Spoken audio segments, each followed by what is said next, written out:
আসসালামু আলাইকুম। আজকে নিয়ে আসছি ম্যাঙ্গো ফ্রুট ডেজার্ট। তো এই ডেজার্টটা বাচ্চাদের অনেক পছন্দ হবে, এভাবে পরিবেশন করবেন। তো এখানে আমি নিয়েছি সাগুদানাকে হালকা গরম পানিতে আমি ভিজিয়ে রেখেছি 10 মিনিট।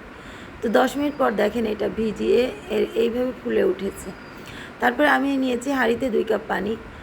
2 কাপ পানি নিয়ে আমি সাগুদানাকে, এই ভেজানো সাগুদানাকে সবগুলিকে আমি এখানে দিয়ে দিব। দিয়ে দেওয়ার পর এটাকে নাড়াচাড়া করব। নাড়াচাড়া করার পর আপনি ভেজানোর ফলে এটা খুবই তাড়াতাড়ি হয়ে যাবে, আপনার একদমই কষ্ট হবে না। তো আমি এখানে দেখেন আমি নাড়াচাড়া করতে করতে এটা দেখেন হয়ে গিয়েছে।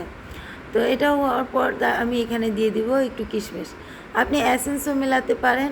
আর তারপরে এখানে দিয়েছি আমি ঘন 1 কাপ দুধ।